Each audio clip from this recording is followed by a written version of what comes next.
Okay, welcome folks to Boulder Border Enforcement, how we got here and how it is ushering in a police state. Our speaker tonight is Jenn Budd, who was a senior patrol agent with the U.S. Border Patrol in San Diego, a senior intelligence agent at San Diego Sector Headquarters, and an acting supervisory Border Patrol agent from 1995 till 2002, when she resigned in protest due to the rampant corruption and brutality she witnessed daily. Jenn is the author of the acclaimed memoir, Against the Wall, My Journey from Border Patrol Agent to Immigrants' Rights Activist. The book was selected as a finalist in Publishing Triangle's prestigious Randy Schultz Award and received an honorable mention in the Los Angeles Book Festival Awards.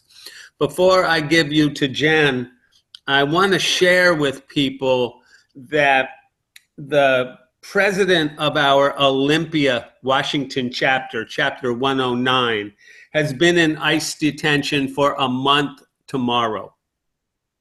He's a disabled veteran from Pakistan, and he was snatched up when he was going through his citizenship. So it's close to home. And if you would go to Veterans for Peace website, you can take action, sign the petition, get involved, find out what's going on. Okay, Jenn, take it away. I was just taking notes on that to make sure I look at that as well and try and talk about that. Yes, his name is Zahid Chaudhry. ZAHID CHOUDRY. Have you guys done any press releases or anything on that? Yes, I think there's been a few. And A few. Okay. his wife has been visiting him, and our executive director, Michael McPherson, has also visited him. And he is in a wheelchair, and he has been sick. He's he's a disabled veteran, and like Patrick said, he's president of the Rachel Corrie chapter in Olympia. Okay. All right. Okay. Well, this is going to be, I had to write this out. This is one of the talks that I give a lot.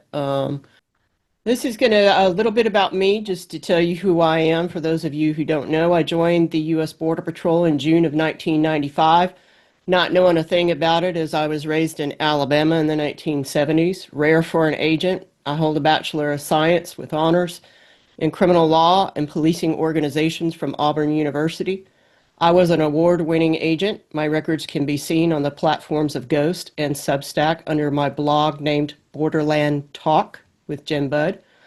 I rose to the highest non-management rank at the time, a senior patrol agent within 4 years within the agency, stationed in Campo, California back in the day when the Pine Valley I-8 checkpoint was just getting started.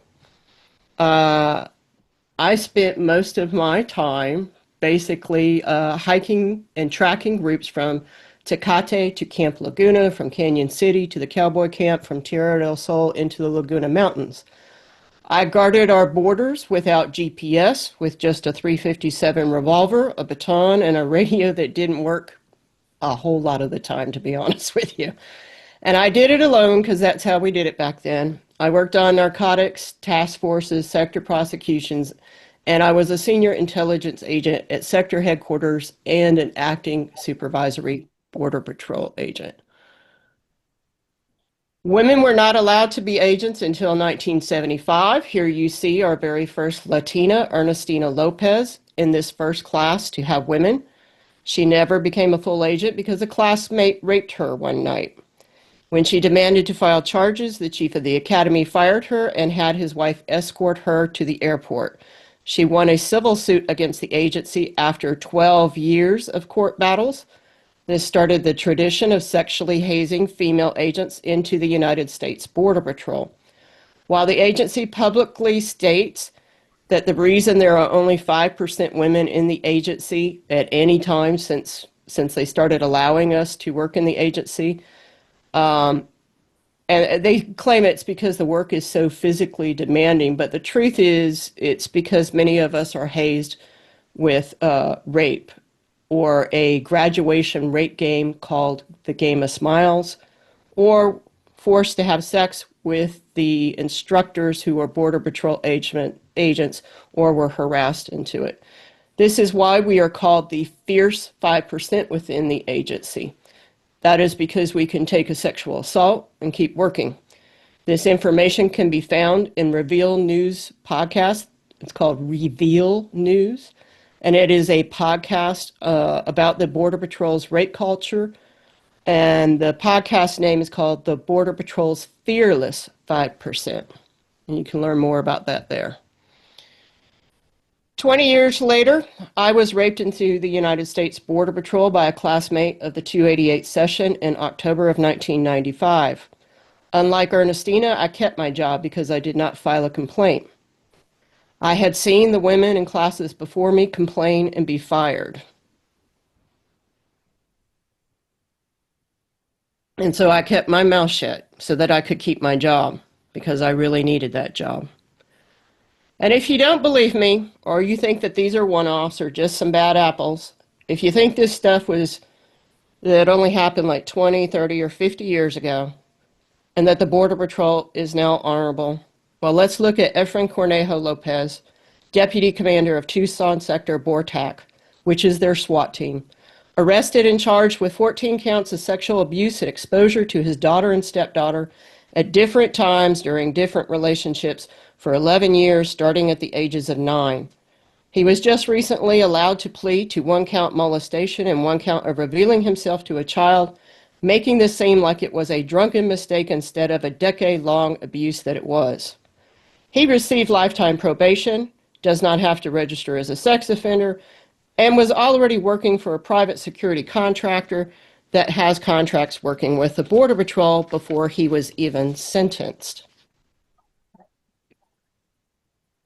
Bart Conrad Yeager was most recently arrested with over 17 counts of child sex trafficking and defrauding the government for claiming he was working to protect the border, but instead was working as a pimp. He has an obvious problem of steroid use, which is banned in the U.S. Border Patrol, but unfortunately they rarely test for it. His favorite thing to do was to make videos of himself half naked telling other men how to be real men and posting to YouTube. He remains in custody because of mental health issues. Yeager has a prior allegation of sexual assault from a migrant that the agency disregarded and tried to cover up and keep from the public.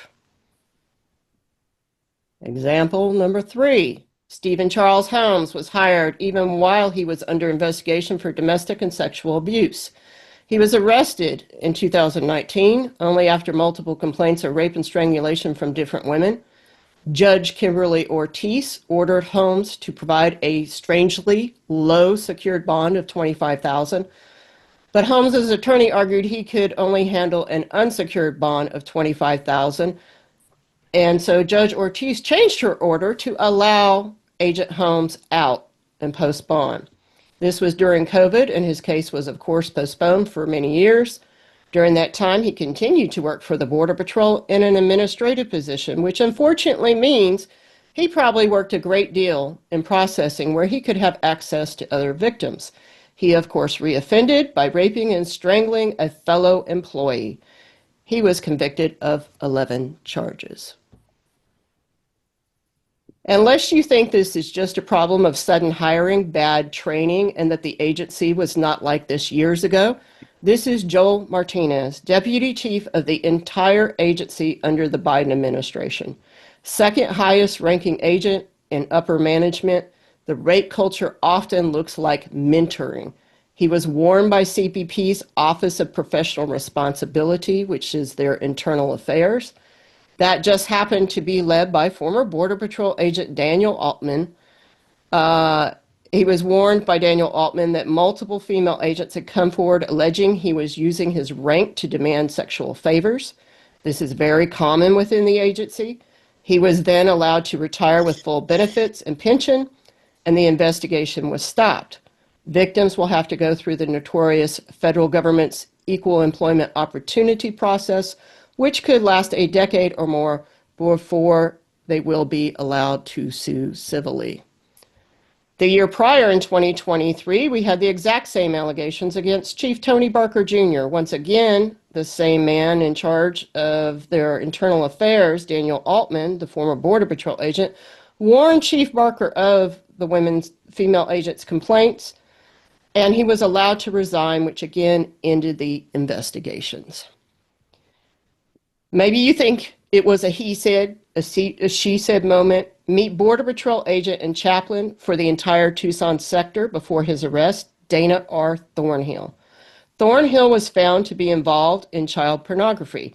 Not only was he downloading disgusting child pornography, but he was also creating it. And his 2 adult daughters came forward and stated he had molested and raped them their whole childhoods. Additionally, we discovered that Thornhill had a prior criminal record of sexually assaulting a girl when he was 14 years old. He was hired with a prior record of sexual assault. They made him a chaplain. He was an agent for nearly 20 years. There are background checks every 5 years, which means he passed at least 4 Border Patrol background checks. He was sentenced to 40 years. And these agents spend a lot of time in your kids' schools, convincing them that the Border Patrol is nothing but honorable men and women. They have a lot of different levels in the Border Patrol of youth programs. They are in your children's schools from preschool all the way into college. And we start in those preschools and then in the kindergartens with our dog and our pony shows. As our management said when they forced me to lead an Explorer program for high school students in Campo, their parents won't see us coming when their kids love us. Meet Border Patrol agent Raymond Marquez, recently arrested for sexually abusing an Explorer he was mentoring. This is extremely common in the United States Border Patrol. I can name at least 3 classmates from the 288th who went into the Explorer program as mentors in order to find their virgin wives. It's not all sexual violence. Border Patrol and the other immigration agencies, ICE and CBP, have 5 times the number of employee arrests when compared to other law enforcement agencies. Border Patrol agent Cortez Pena was arrested for smuggling cocaine. He came from a family of Border Patrol agents. Joel Luna got 20 years for working with the cartel. Macias started smuggling within a year of being hired. He worked as an agent for 5 years, taking bribes and distracting other agents from drug loads. Raquel Esquivel had ties to the cartel when she entered. She was sentenced to 15 years for narcotics smuggling. Supervisor Alvarez only got 6 years, even though he conspired with another supervisor and ran a smuggling ring of migrants for many years. And I could go on and on and on. But this is why I stayed for 6 years and then resigned in protest. The agency was hopelessly corrupt in my eyes. The people I arrested every night on the top of a mountain had committed less crimes than the agents I worked with. I would look around the room at muster, which is the meeting you have before you go on duty, and I would say, that guy has a DUI. That guy's beating his wife. I think she's smuggling. He's in the Explorer program for the girls, and so on.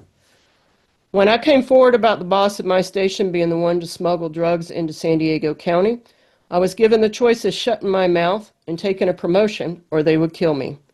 Because I did not answer immediately, they put me on the border that night in a junior agent position. And you need to remember, at the time I was a high-ranking senior patrol agent and a senior intelligence agent at sector headquarters, meaning I should not have been working the field.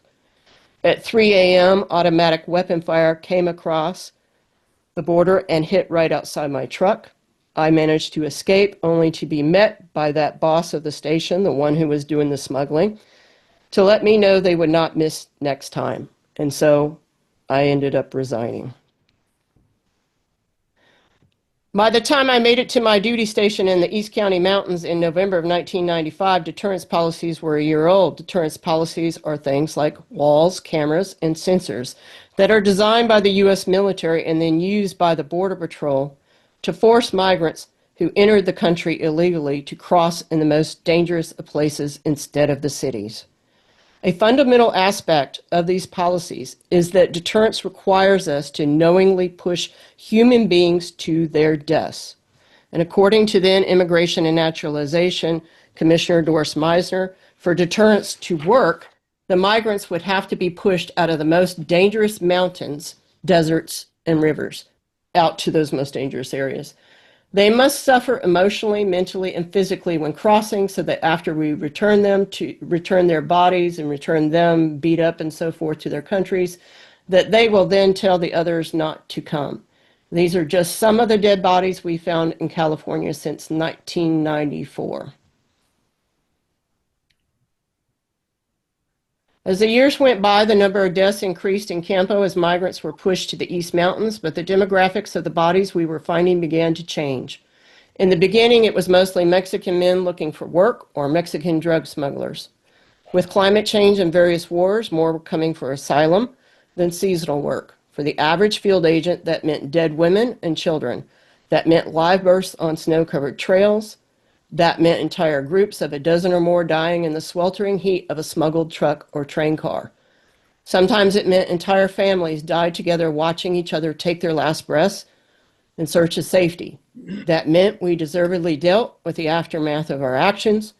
These are the bodies found in the El Paso, Texas, and New Mexico border areas, over half of which are women and girls. And there's been no explanation for that and no investigation as to why that is.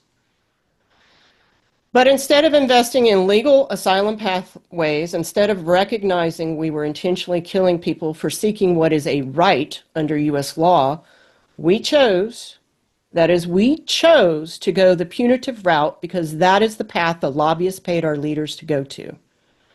This is a system based in making money with little to do with national security. For 30 years, I have watched migrants of all types die by U.S. immigration policy.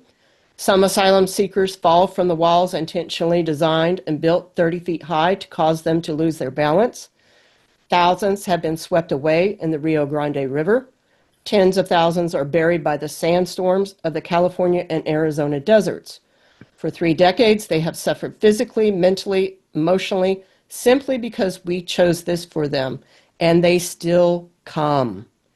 This is because deterrence does not work when your only option is to die there or maybe die here. If deterrence worked, we would not have had the last 4 years of record illegal crossings. These are the Arizona deterrence deaths. It is so thick with bodies that the map is covered in blood.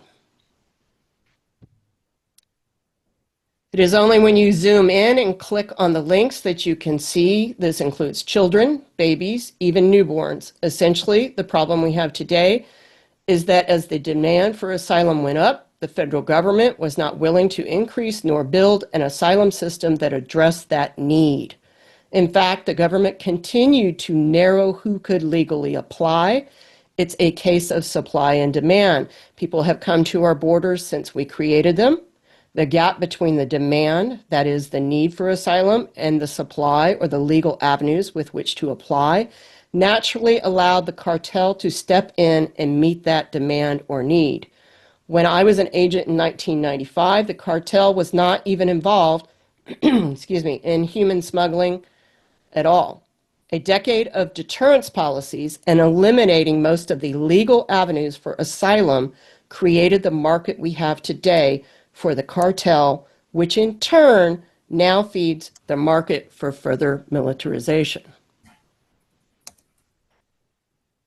What the immigration enforcement agencies learned by 2010 was that deterrence policies and narrowing who could even apply for asylum was not just big business for the cartels, it was also big business for them and their contractors. Border Patrol, CBP, and ICE management work hand in glove with private detention companies, defense contractors, surveillance companies, many of whom are foreign, and anti-immigrant hate groups who then hire them as advisors after they retire. You have a problem, a serious problem, with a revolving door.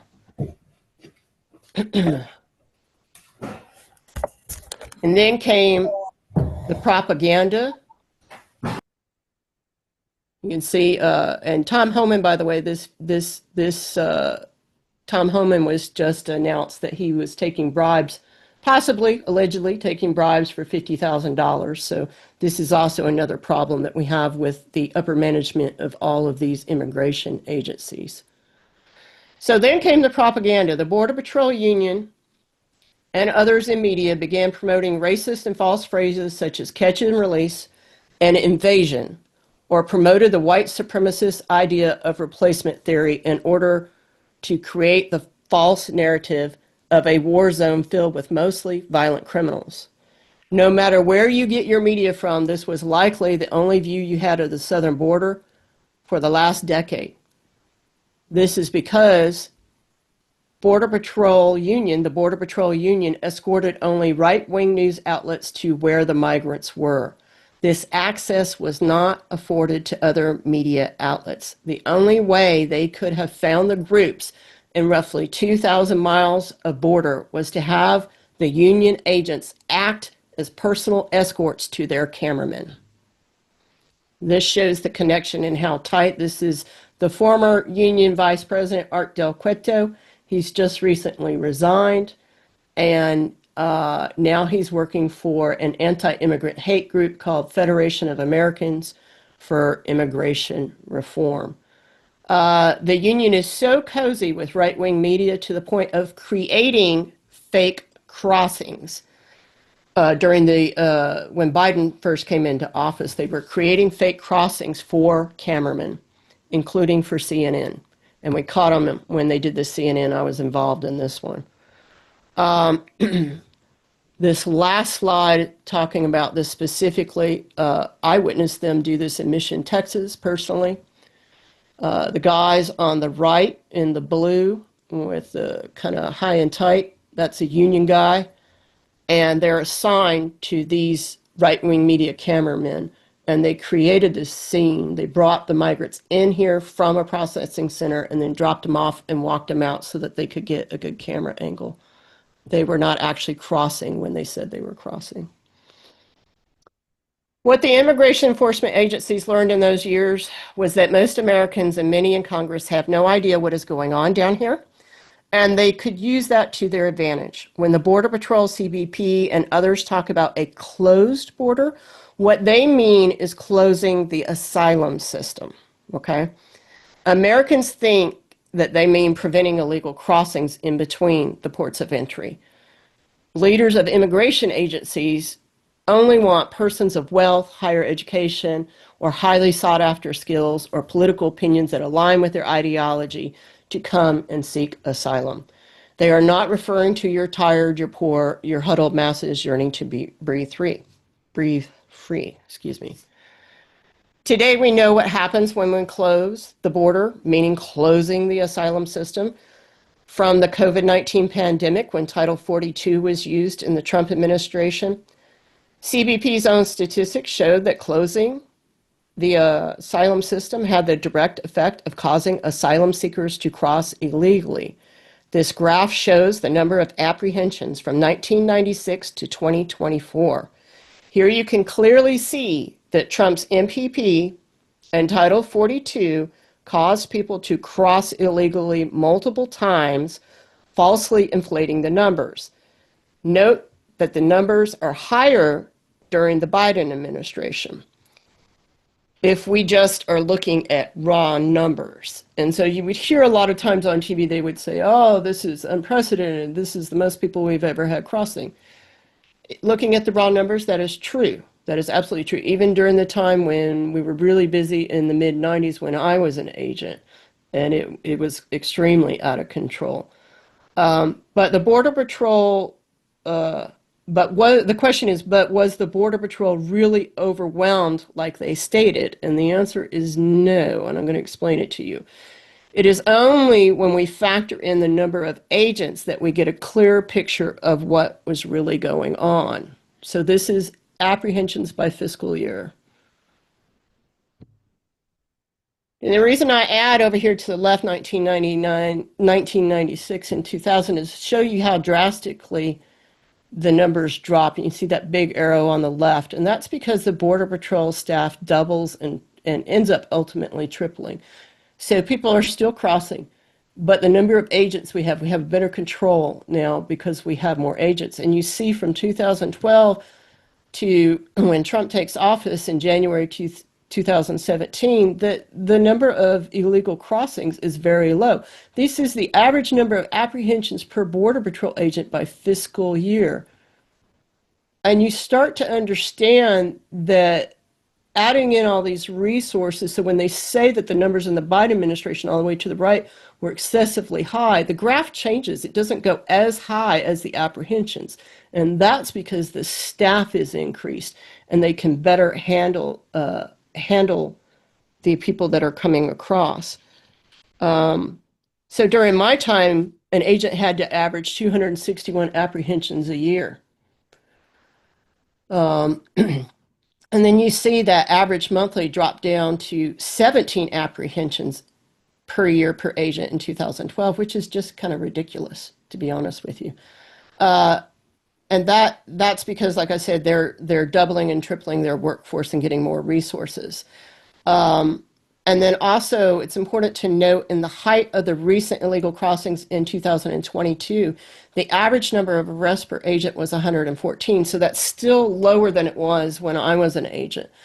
And that's literally half the number of arrests that we had to make as an agent. So they're not quite as busy as they claim they are. But it's only when you overlay the two graphs, and let me show you that you understand this. So you see that 261 all the way into the left, and you see our apprehensions are only like way down. So that shows that there's a discrepancy there. We have so few agents and so many people crossing.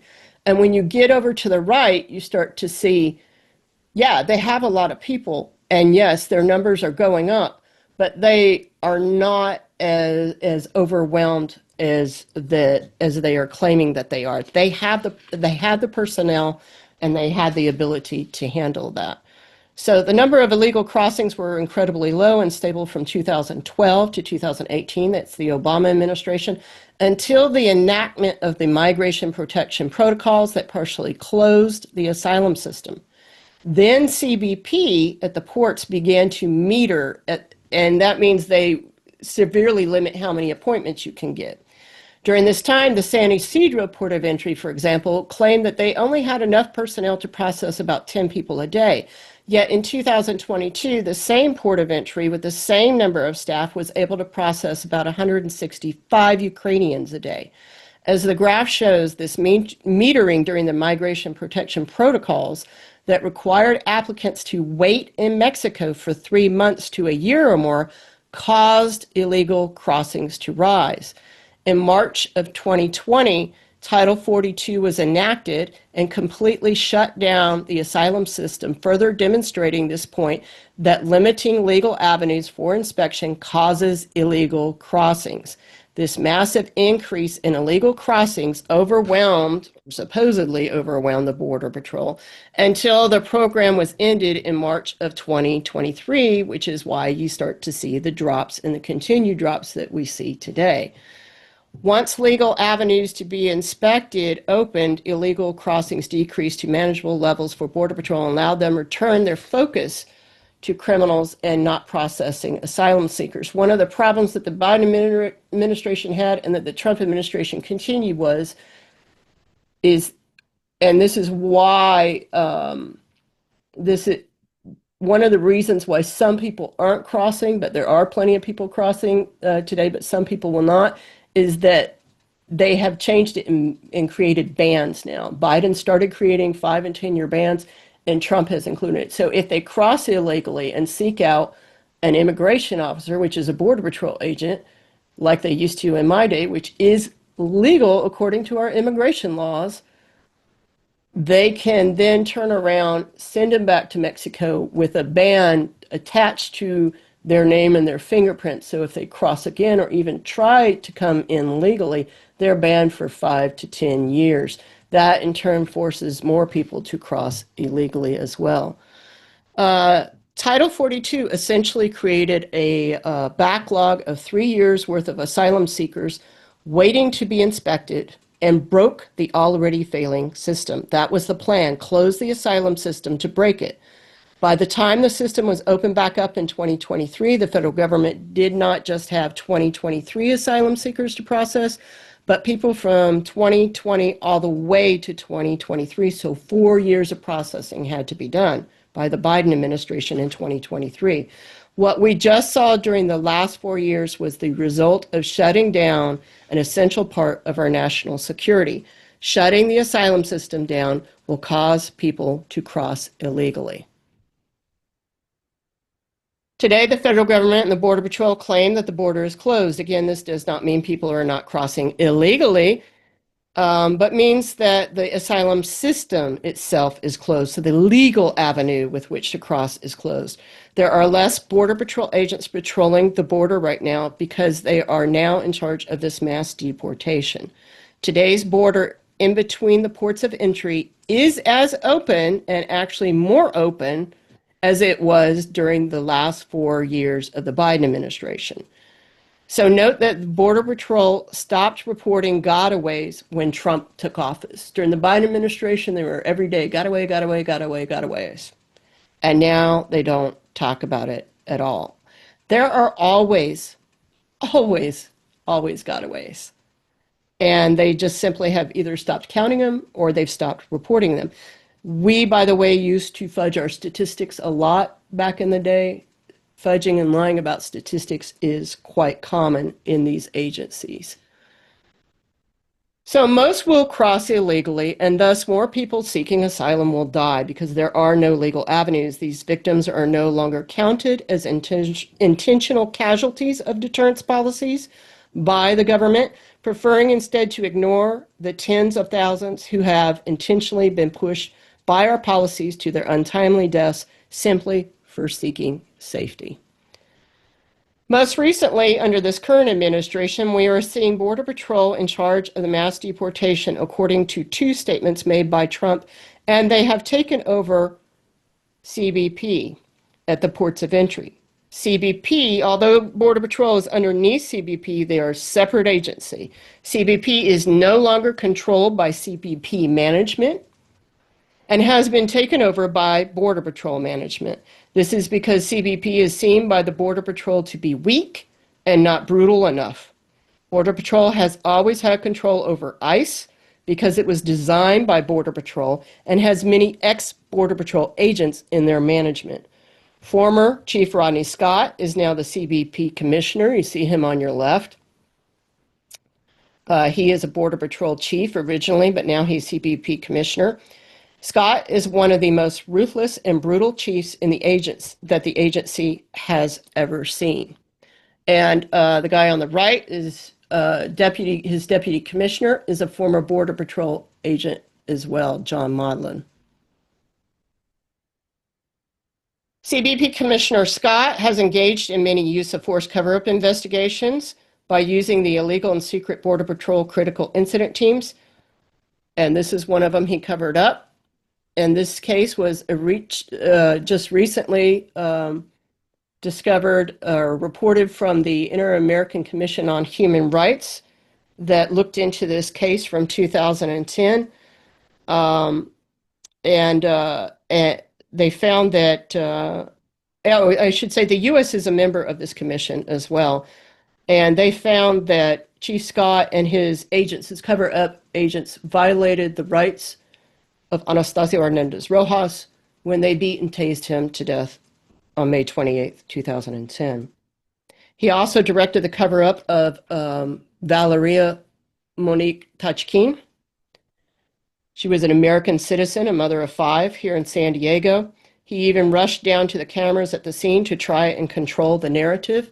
And even though the agent had a long history and had been fired from the Imperial County Sheriffs for some of the misconduct, he was still allowed to keep his job as a Border Patrol agent, and nothing happened to him thanks to Rodney Scott and his cover-up teams.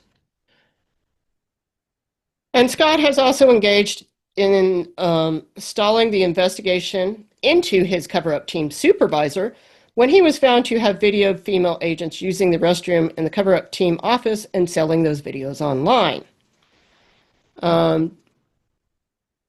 I want to go back to John Maudlin just for a second. John Maudlin, his deputy chief, I want to point out, as you've noticed, a lot of the sexual crimes of agents occur in Tucson for some reason. That sector I call the rapey sector. And Maudlin has always used cover-up teams to cover up for criminal agents and refused to divulge any allegations made by migrants of agents, even after agents have been convicted for horrible, serious sexual crimes. And all of this is why you see them attacking people in your cities today. The media has spent the last 25 years since 9/11 convincing Americans that the immigration agencies were so overwhelmed and simply repeating whatever these agencies told them to say. They have sold Americans on the idea that the border was out of control and hopelessly broken when the reality was they were intentionally breaking it, intentionally cutting back on legal pathways, intentionally forcing asylum seekers to cross illegally, and then blaming the 70 to 80,000 deaths on the migrants themselves. Yes, I am saying that we are responsible for 70 to 80,000 deaths with our deterrence policies that intentionally send migrants out there. That is the professional assessment. They intentionally closed the asylum system to create a backlog of people needing to be processed and used that to create the optics needed to present an invasion narrative. It was never an invasion, but simply the government refusing to process. And this is what we're seeing today in our streets. The man on the left is father of 4 Marines. The man on the right is a U.S. citizen. But he's attacked because he's brown.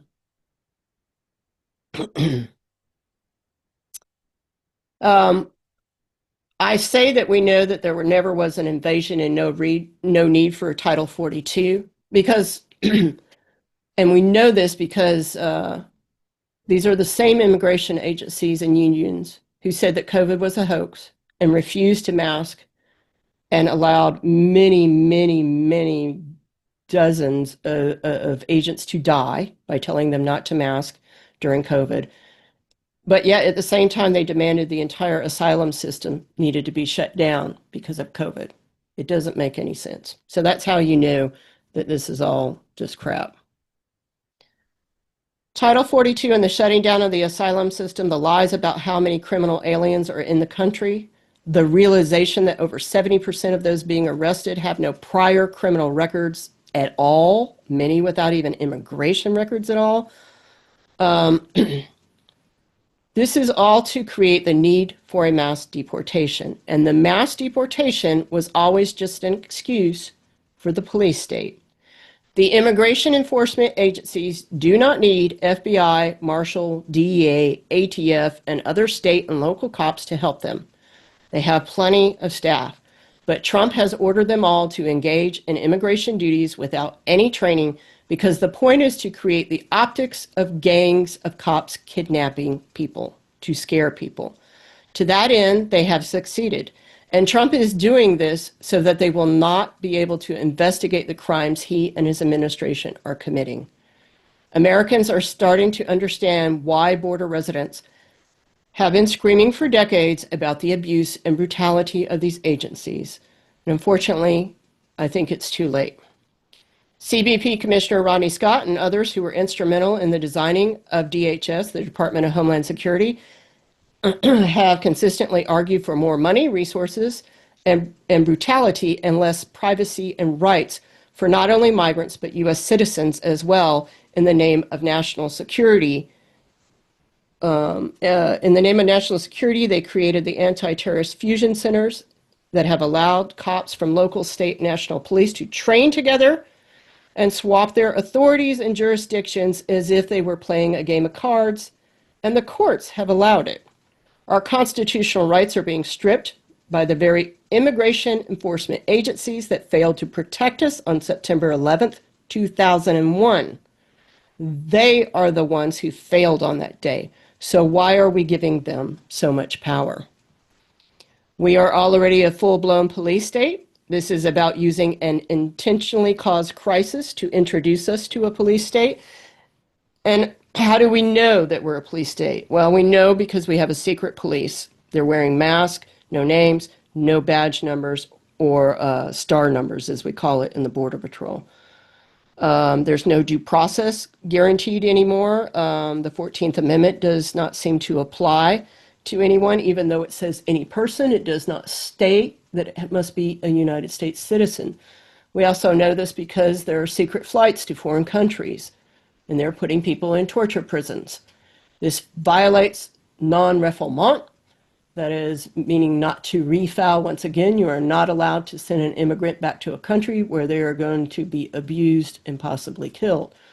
We are also violating international law, our own U.S. law, and our own Constitution in all of this.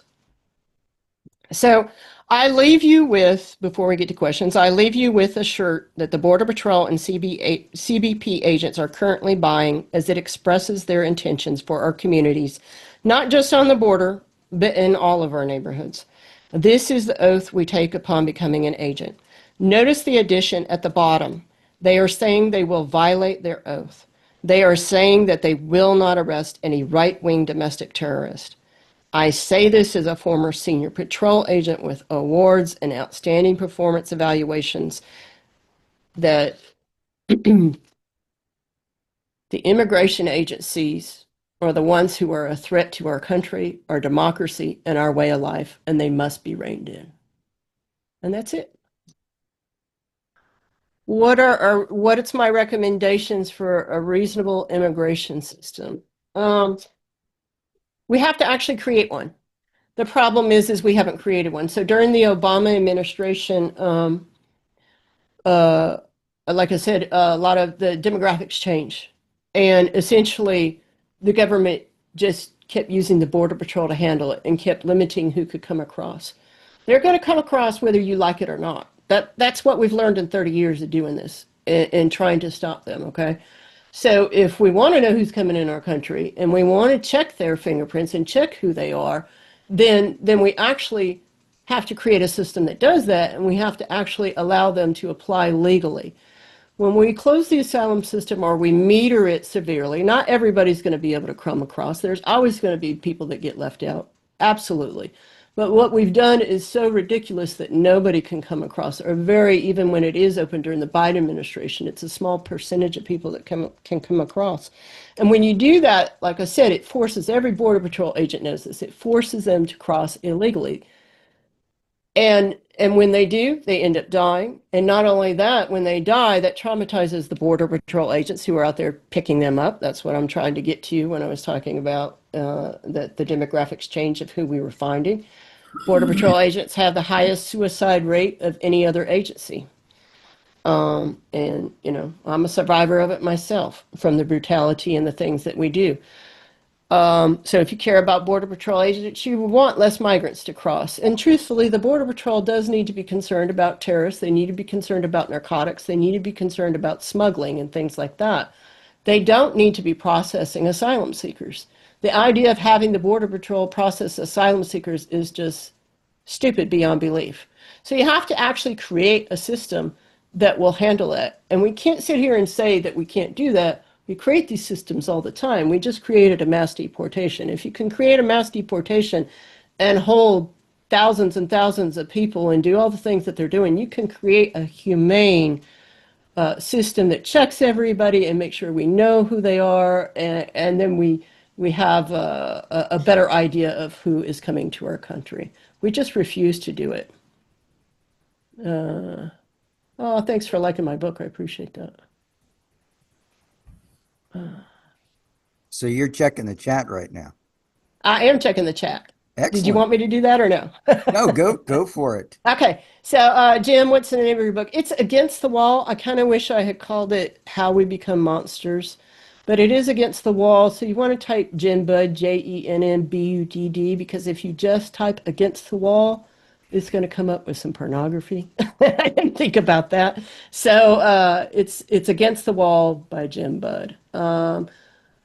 And I hope we can get a recording. Oh, I see somebody put it in there. Yeah, we're going to Escobar's get a Dignity recording. Act. Yeah, Escobar's Dignity Act is at least a step in the right direction. I agree. We can all ask yep, absolutely. So Representative Veronica Escobar has out what's called a Dignity Act. And it's this idea of we need to process people at the ports of entry so we're not forcing them to go across. Whenever you hear politicians say we need more Border Patrol agents, we actually don't. If we needed more Border Patrol agents, we wouldn't be able to send them to LA and to Chicago and Massachusetts and all these. We have agents from Arizona and San Diego in those cities. They shouldn't be there. They should be down here on the border. And so you should never, at least right now, the Border Patrol is stuffed with agents, as you saw by the numbers. They're barely arresting anybody. And I know they keep saying nobody's crossing. That's not true. They're crossing a lot out there. They're just crossing in the really, really, really desolate areas. Your number 70 to 80,000 deaths is for how many years? From 1994 to current. That is the guesstimate or the best estimate of different experts on this, but also my 2 cents into it from a Border Patrol perspective, and then people who work in the recovering and the identification and the bodies, and then the missing people that are claimed south. There's even tens of thousands south on the Mexican, because people think, oh, they just drive up to the fence and then cross. No, a lot of times they're walking just as far to get to the south side of the fence before they cross. And so they're dying on the south side as well. What led me to join the Border Patrol? I joined the Border Patrol fresh out of college. I wanted to go to law school, and I had come home to start taking my LSATs and applying to law school.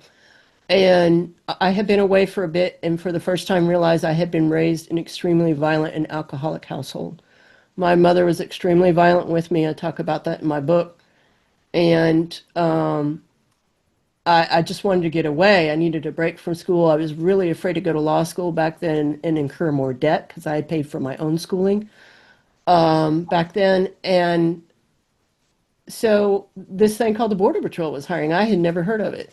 We just weren't talking about this stuff in Alabama like we do today, not back in the day, at least in the 90s.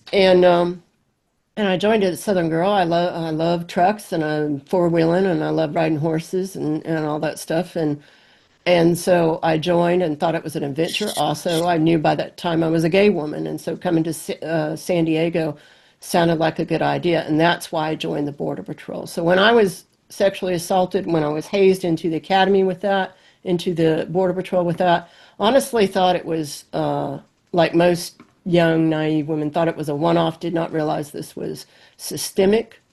And I just wanted to be a good agent and prove myself. And it took me, I was uncomfortable and recognizing the racism and the brutality when I first got out there and started getting my first arrest. And I thought for many years I could be a different kind of agent, like I could do it differently and not be as brutal as some of the guys were. It's not to say all the men were criminals or brutal. There are good people in the Border Patrol too. But the problem is that a lot of the good people in the Border Patrol look the other way for the bad people. So that's it. What is my guess about how the Trump administration will spend $170 billion in the 4 years? That's our police state. So come October 1st, that's when we're going to see that. That's when ICE and all them are going to get their money. And so they've been planning and plotting and stuff. And we're going to start things are going to start ramping up in October, I think, because they're going to have an unlimited budget. My fear is that we're not going to have the budget reconciliation for the other programs passed by September 30th. They're talking about shutting the government down. Trump is talking about that. Seems to really want to do that. And my fear is that then that's going to cause the economy, obviously, to get worse, jobs to get worse, homelessness to get worse. They've already declared, we talked about this last month, that they're already declaring homelessness a crime and that they're going to start arresting them and putting them in camps.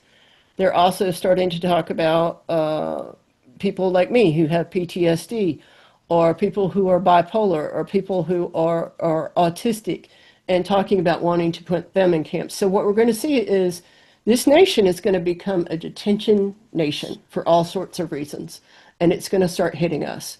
This is one of the reasons why you've seen the immigration enforcement agencies start working collectively with the FBI, ATF. Those other agencies typically do what's called peace officer authority. They're investigating like bank robberies, terrorism, a lot of stuff like that. And they generally do big, long investigations. They get their warrants, they get their subpoenas, they do all their documents and this and that. It's a big professional case. In the Border Patrol, in ICE, and in CBP, we look at you. If you look like you don't belong here, like you're brown, you got an accent or that, that's all we need. We just grab you and take you. There's no investigation, there's nothing. And we can take you and hold you as long as we want to and do whatever we want. And I think they're going to use a lot of the immigration powers and lack of oversight to get away with what they're doing. And that's what we're seeing with this conflation of different agencies, different levels from state and local. And it's all very confusing. And it's seriously confusing for the courts and even more confusing for juries. How much time do I have, Patrick? You got about a half hour. If you Oh, want. really? I still got a half hour. Yeah, if Wow, you I went want through it. it a lot faster than I thought. Yeah. Well, while you talked about the confusion, could you give me what's the distinction between the Border Patrol and ICE? Okay. So what we've created, so I'll tell you, like before 9/11, the Department of Justice held within it Immigration and Naturalization Service called INS. And under INS was the Border Patrol. And at the time, at the ports, you had your customs officers in blue, and then you had also in white immigration inspectors. Those were considered two separate jobs. And then, as far as the interior of the United States, for finding people that were established and so forth, we did not have ICE, but we had what were called like criminal investigators. So they ended up being like retired Border Patrol agents or people that didn't want to be in the Border Patrol on the line anymore.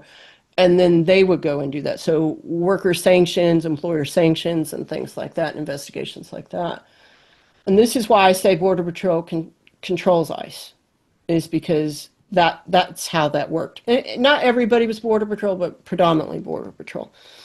And so after 9/11, what happened is people like Rodney Scott got in there, and he was instrumental in a lot of things, especially in the intelligence side. They got in there and they created a DHS system using the fear of the terrorist attacks and so forth to start working on how to start stripping away rights and get more brutal and get more policies. So what they did was they got rid of INS, Immigration and Naturalization Service. They got rid of customs, and they got rid of the immigration inspectors. So that's everybody down on the border.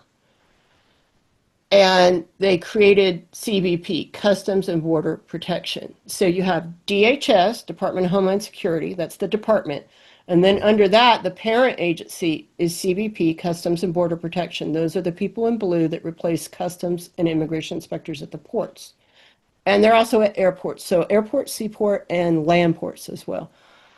And then you have underneath that the Border Patrol. The Border Patrol are the agents in green, like you saw me in uniform back in the day. Then we are in between the ports of entry looking for people trying to circumvent the legal avenues. And then they created ICE. ICE has interiors. So whereas the Border Patrol in the past, prior to this mass deportation, would generally only go about within 100 miles of any land or seaport.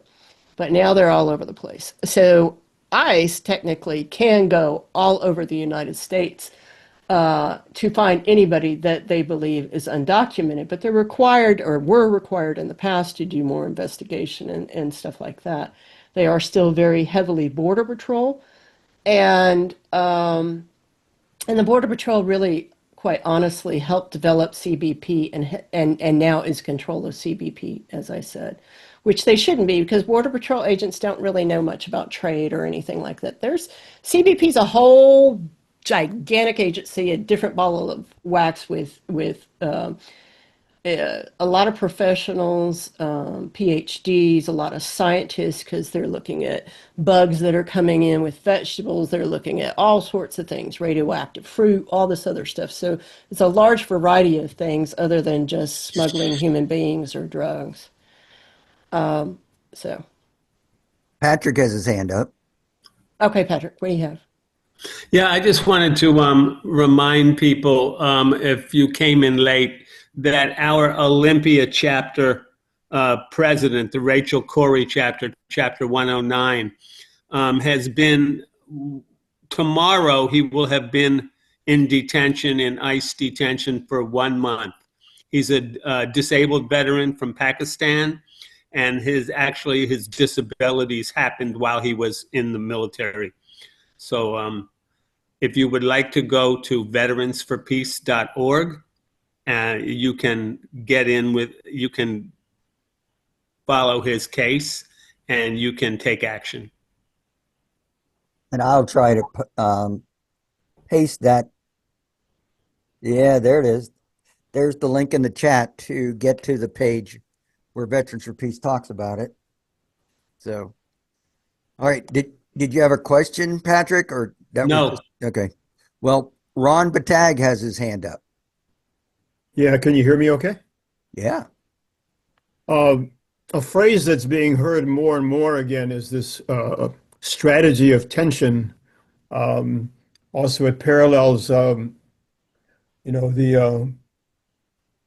just the notion of crisis management, where you govern as you create the crisis, and then you govern. But the strategy of tension, you look at the situation today with the sheer amount of development going on with the BRICS and the potential there to open up the United States as well on a system of credit for development.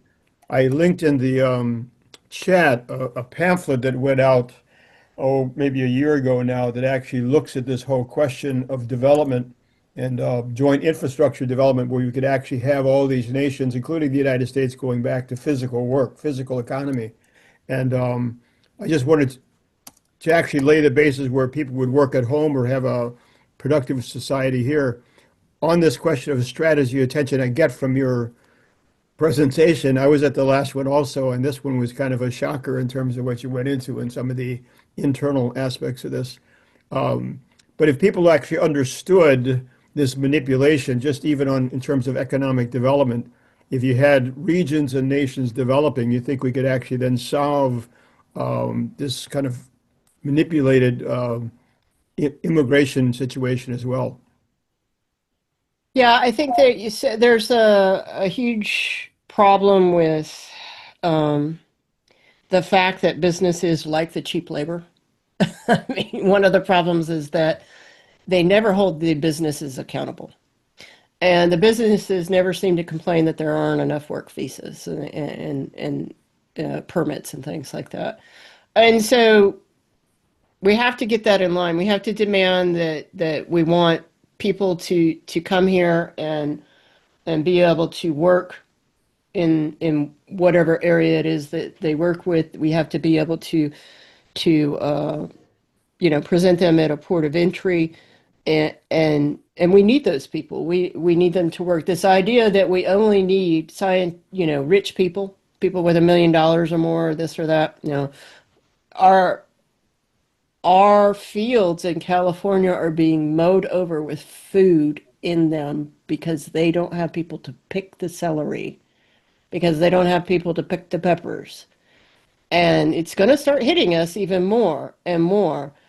And I think one of the things that you mentioned in that business really needs to get involved with this, like they have with the H-1B visas, quite honestly. You look at the community in California with the internet and all this other stuff. They have tons of H-1B visas for those people, but they don't have anything for people who we need, whether it's nurses or doctors or orderlies or teachers or farm workers or whatever, construction workers, and we just act like anybody could do these lower level jobs, these manual jobs. Like there doesn't take any kind of intelligence or there doesn't take any kind of learned knowledge to be a plumber or to be all these other things, and there is, and we need to start understanding that there's value in everything. The attitude that the immigration enforcement agencies have instilled in everybody is that they're all just a bunch of criminals, and there's a legal way to do it. And if they were good people, they would do it the legal way. And that's not true. They have not done any of that, and they have manipulated this to a point where it's why everything costs so. It's one of the reasons why everything costs so much. And I think coming at it from that angle, an angle that I really don't know much about, but I think from all angles, but especially that angle, certainly would help quite a bit. Yeah. You remind me of Michael Bloomberg of New York saying that it doesn't take any kind of intelligence to be a farmer. All you have to do is put a seed in the ground. The real Is that true? The real I'm a gardener. Tell me about that. I have so many plants. expertise No, that's is, not true. Yeah. is your computer knowledge. But just on Yeah. that, I think there's an internal situation in the United States we've got to face. We have a paper inflationary bailout economy as opposed to a productive economy. So we really have Yeah. to address that internally as well. Thanks, Thank you. Ron. Rebecca's had her hand up for quite a while. You have to unmute, Rebecca.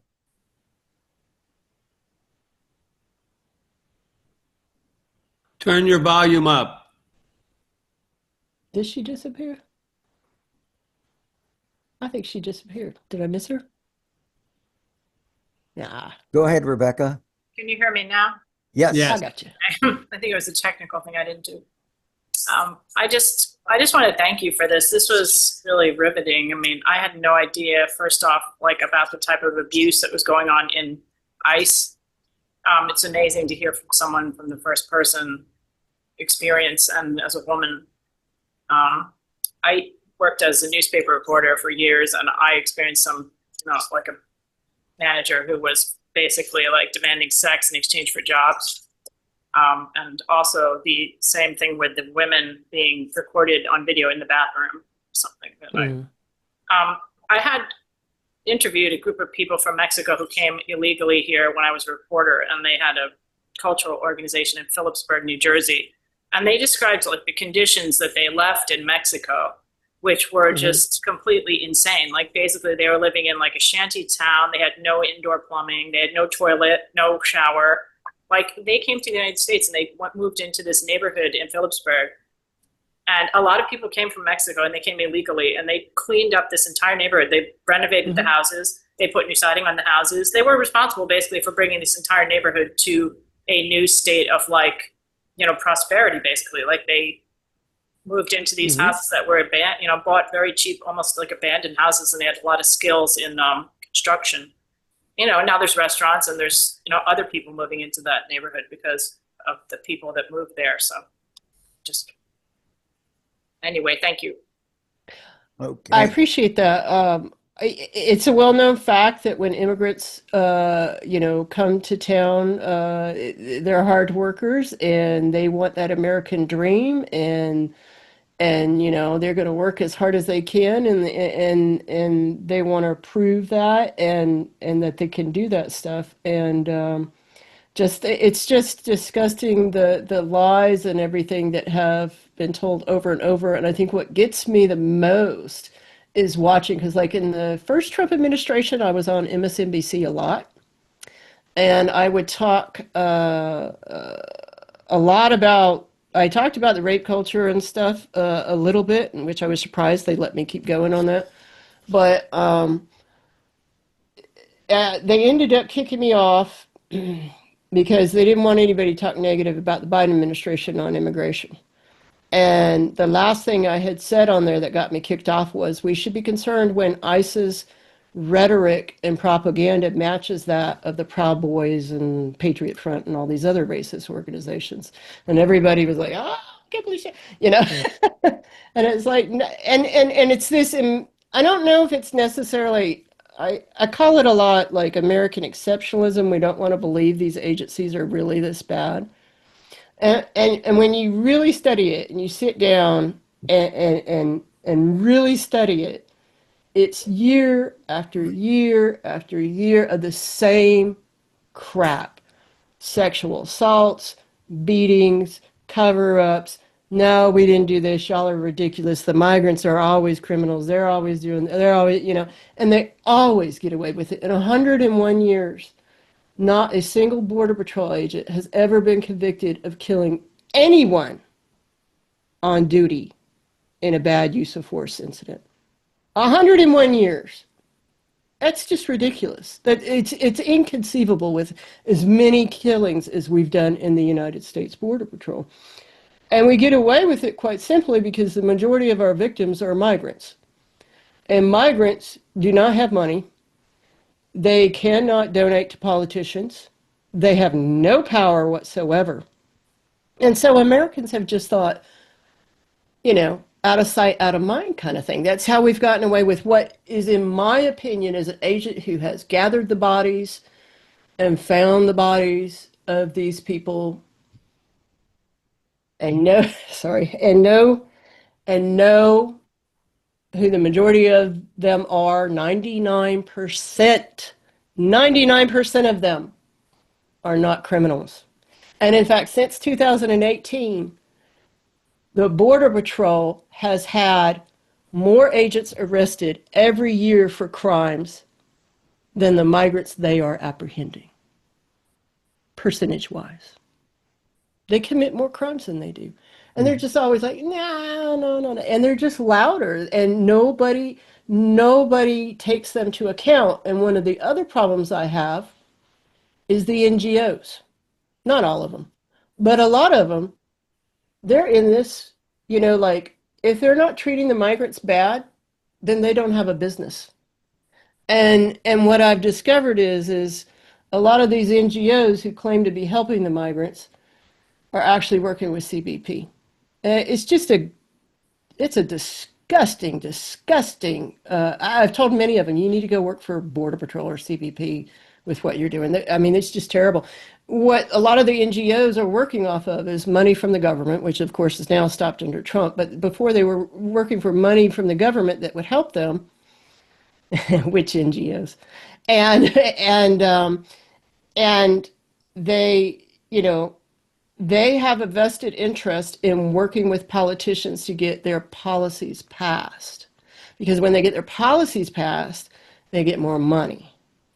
And so they've been passing a lot of policies that are kind of, we'll meet you halfway, without demanding that the system be accountable and that the system change. And you also have to understand, too, I think something that's very important to point out, because people are like, how did this happen? I have documentation for everything I told you tonight. Obviously, I can't show you everything, but I am writing a new book. So, and maybe it'll be, more of it will be in there. But prior to 9/11, under the old system in Immigration Naturalization Service, the INS had their own Office of Professional Responsibility, their own internal affairs. They were filled with ex-Border Patrol agents. Their investigators are ex-Border Patrol agents.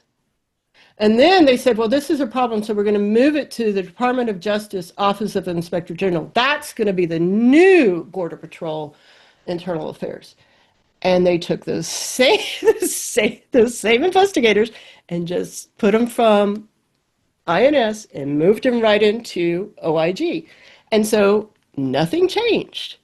And then when Rodney Scott and all them created CBP and DHS and put Border Patrol under CBP, for a while they used ICE's internal affairs, but then during the Obama years, I want to say 2012 to 2014, he created CBP Internal Affairs, IA, and he filled it with law enforcement professionals who were well known for their professionalism. The head was Commissioner James Tomczyk, who I ended up being a close personal friend with. He's recently passed away. And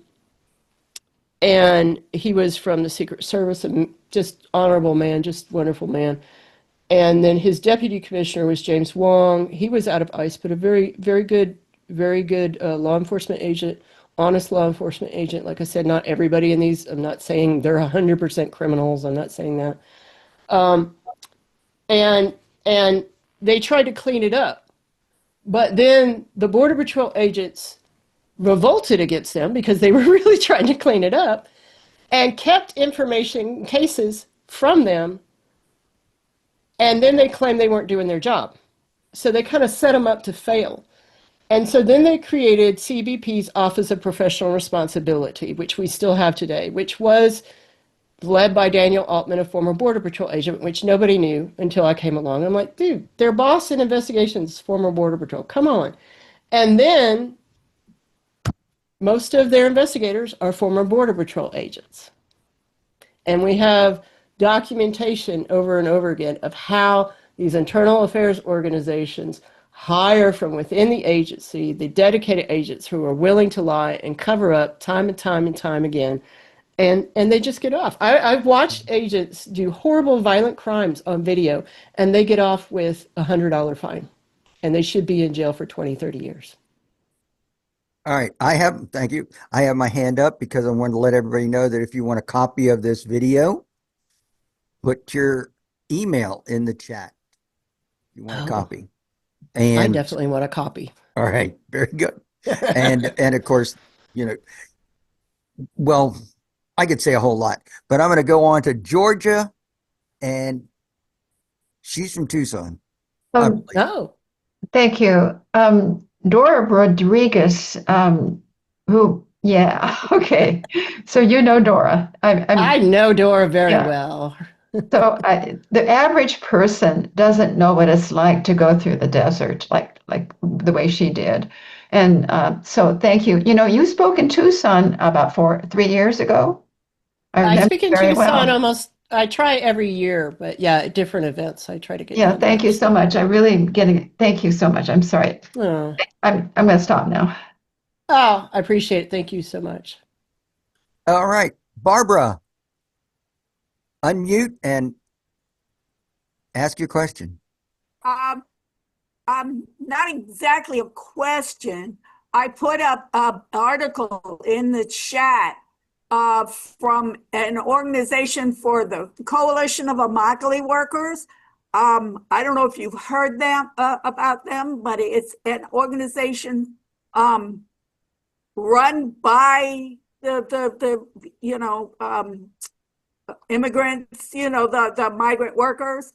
And but the article is about a modern slavery case, and this happens fairly often in Florida, and it's just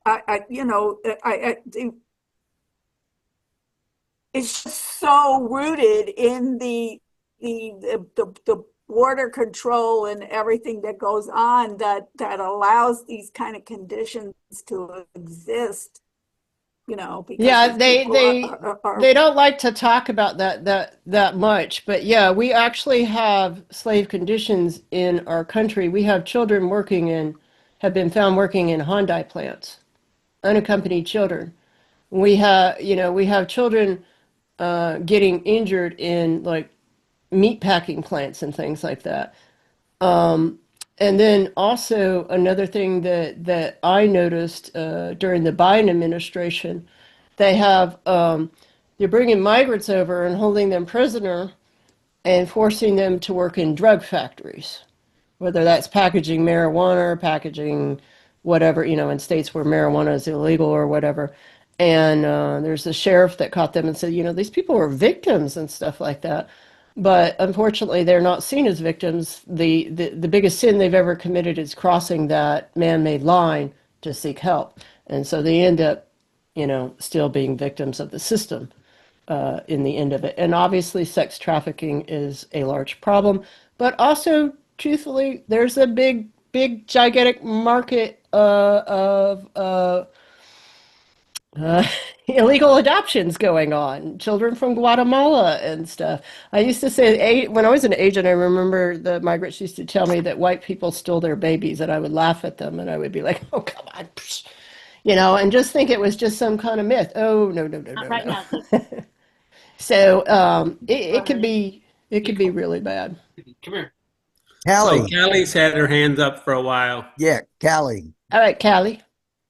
Hi there. I live in upstate New York, and about 8, 9 years ago, the state passed a requirement for school lunches that they had to have yogurt, and that really upped the dairy farms around here that used to be other crops.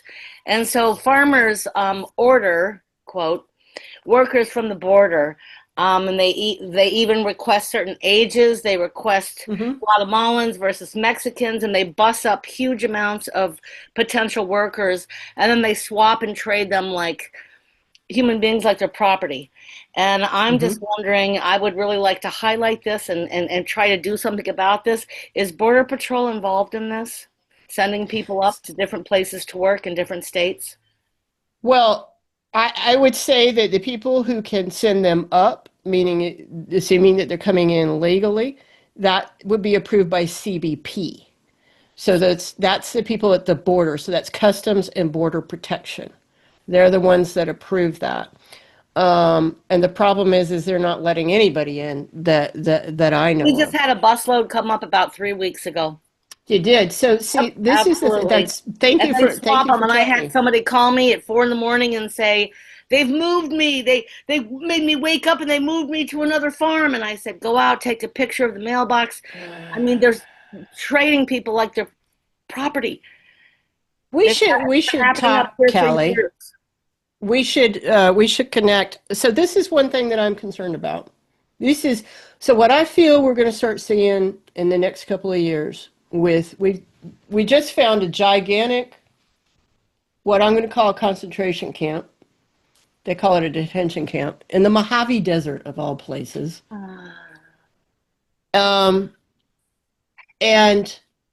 they're starting to fill it. They're building these camps in specific areas, and I hope I'm wrong, but I feel that what they're going to do is they're going to start, like you're talking about, busing them from their camps to the fields to work, or busing them to whatever We're warehouse busing to them to work on different whatever. farms, and farmers are ordering them. Yes, ma'am. Right? And they're And it's ordering human them, and property. And we had some people picked up in a raid because there were several houses where there were workers down the road. So we gave them an old car, to drive a mile down the road to work every morning. And the police picked them up.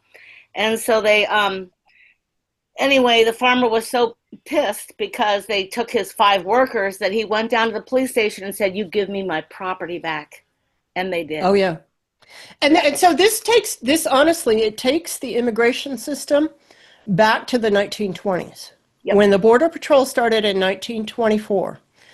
And when you read, there's a really good book called Migra by Kelly Little Hernandez. It's a very academic book. Migra, M-I-G-R-A. That's Right, what right. Yeah, Okay, so that's what migrants call us. Officers, immigration officers. Yes, they did. And she was talking about when La it first migra. started. La migra. La pinche migra, huh? Yeah.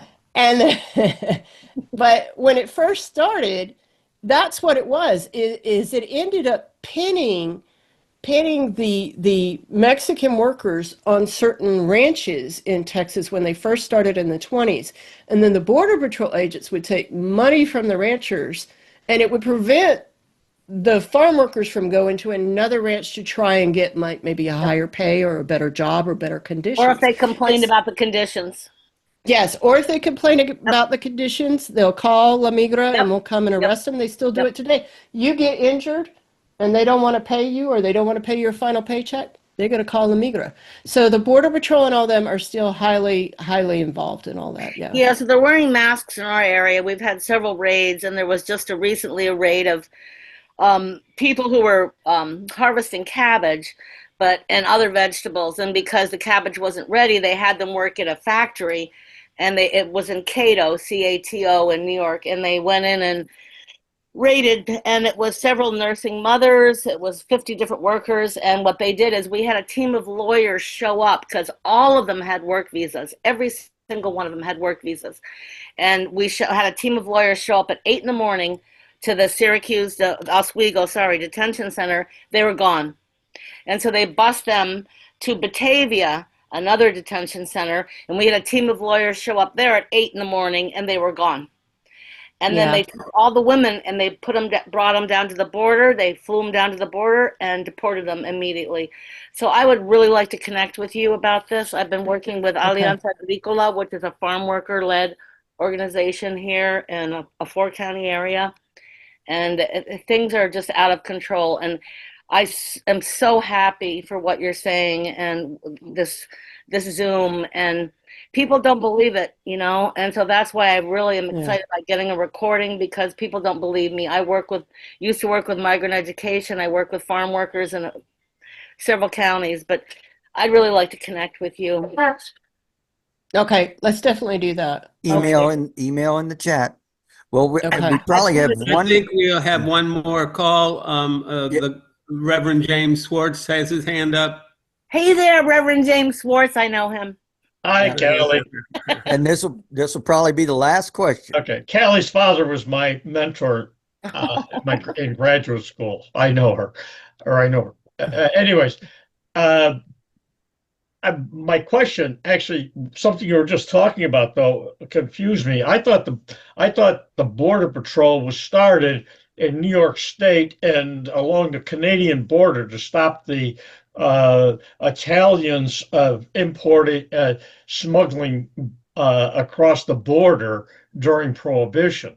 I thought that was the initial first. Well, prohibition was a very important thing for the Border Patrol in the 20s, and they were in charge of that. And in fact, when you look at the old stuff from the 20s, they talk about the shootouts with the Mexican smugglers and on the northern border as well. So they were responsible for prohibition and those kinds of seizures originally. Yeah, that's true. Yeah.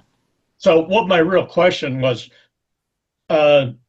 having worked as a civil law enforcement officer in the federal government for 27 out of my 34 years in the federal service before I went to seminary. But anyways, one thing I observed was top management's annual reviews required, certain criteria to be met. And very often what we found was pressure brought down on us to meet quotas. In other words, take enforcement actions so that there was enough enforcement actions taken so that upper management could get their annual bonus. And I'm wondering if this is part of the pressure that ICE and these other agencies are also feeling, that upper management's forcing the line employees to meet quotas so they can get their annual bonuses.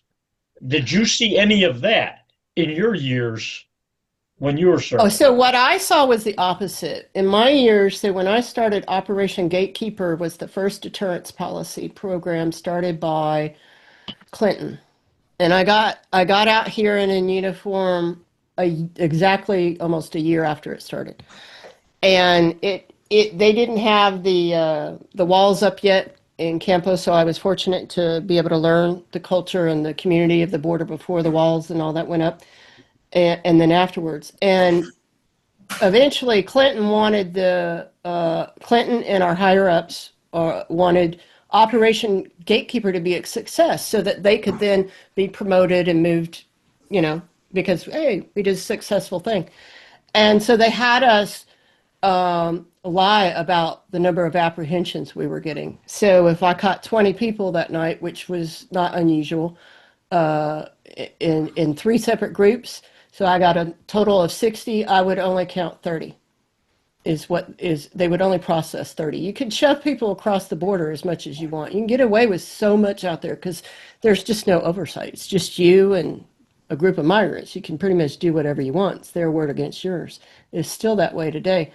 And so, yes, and we do know that ICE is offering bonuses for captures, and that they have quotas, and that if you feel the quotas, then you're getting those bonuses as well. So I would assume it's probably not unreasonable. I don't have actual factual, but it's not unreasonable to assume that is going on as well.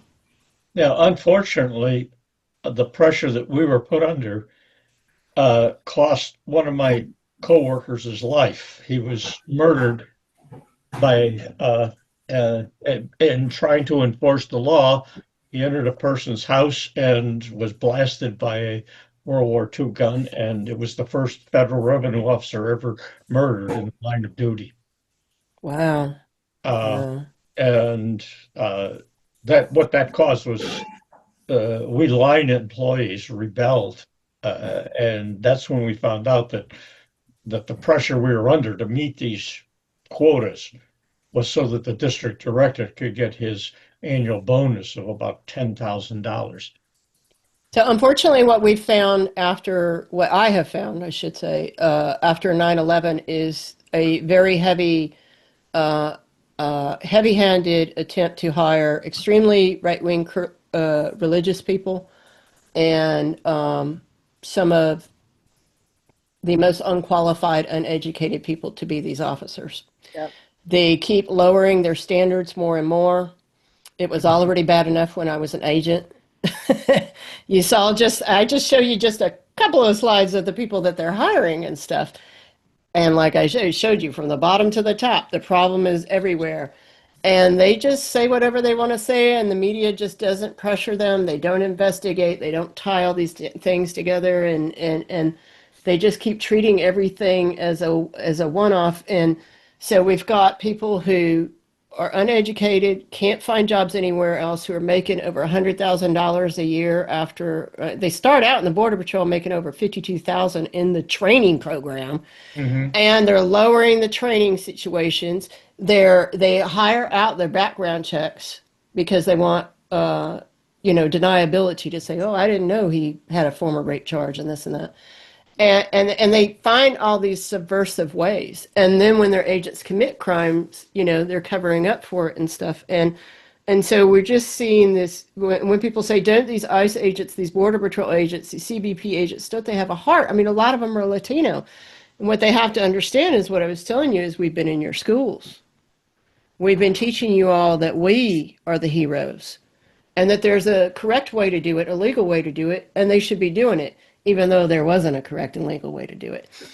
And I'm just one person, I can't get my voice out, but everybody's on board in this. Everybody's making money, everybody's happy about it, and it's just, I just couldn't do it anymore, and I had to talk about it, and I see how they're doing it. And so that's why I'm like their biggest foil, is because I can see all this stuff, but and I understand how they think.